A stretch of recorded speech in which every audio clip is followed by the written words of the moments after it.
Bonjour à tous. Vous êtes sur une chaîne spirituelle et on peut donc parler de moralité, et tout particulièrement de moralité sexuelle. Je suis tombée sur des articles en anglais que je vous mets dans la boîte de dialogue et qui m'ont fait découvrir une réalité biologique que je ne connaissais pas du tout. Elles donnent une nouvelle justification aux règles de moralité sexuelle que notre merveilleux Créateur nous a données. Il s'agit du microchimérisme fœtal ou la présence d'ADN masculin dans le corps et le cerveau des femmes.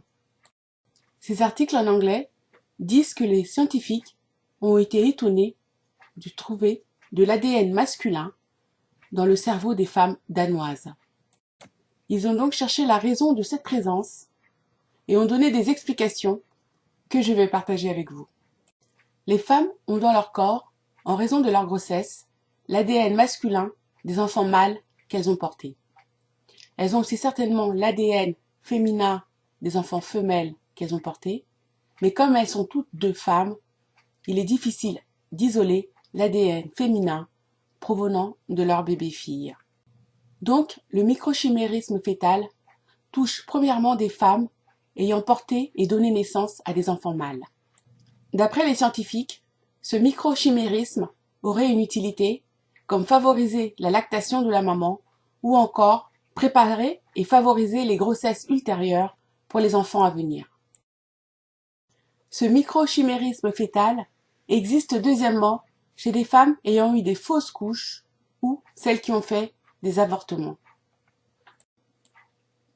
Et, étrangement, il est constaté que ce phénomène est plus fréquent et l'ADN masculin en plus forte concentration chez les femmes ayant pratiqué des avortements que chez les femmes ayant eu des fausses couches ou celles qui ont mené leur grossesse à terme.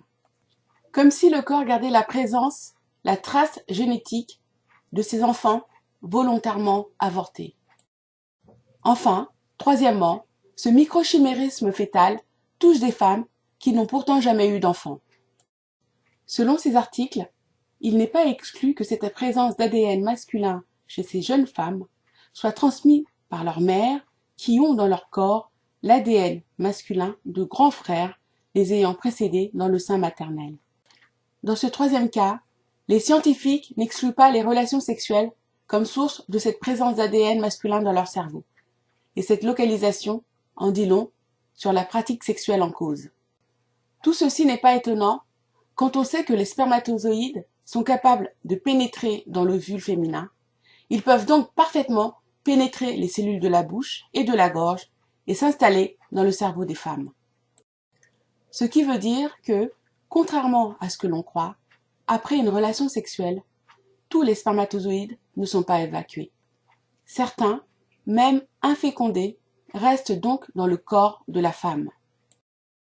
Ce phénomène montre, à mon avis, qu'il y a un marquage de la femme par l'homme lors de leur relation sexuelle. Ceci n'est pas sans conséquence et ouvre des pistes d'explication sur certains problèmes que rencontrent des jeunes femmes qu'on attribue facilement et à tort à la sorcellerie, comme celui de l'impossibilité de trouver un mari, de fonder un foyer harmonieux avec lui et de le garder. C'est peut-être en raison du marquage biologique d'un précédent copain,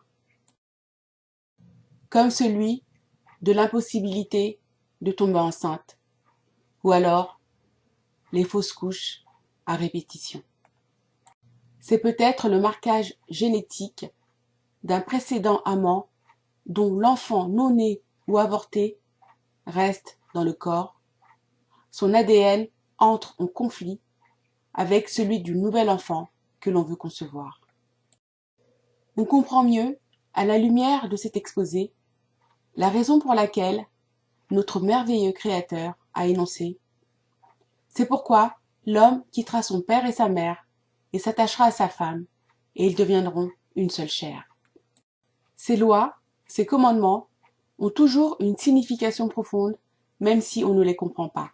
L'acte sexuel est un mariage qui a une dimension procréative, qu'on le veuille ou non. Ce n'est ni un loisir, ni un passe-temps. Il engage au-delà de ce qu'on croit, puisque vous voyez, il y a un marquage génétique de l'homme sur son territoire. Oui, car Tata Nzambe a fait de la femme la terre de l'homme, où plusieurs semences ne peuvent pousser. C'est aussi ça, l'éveil bantou.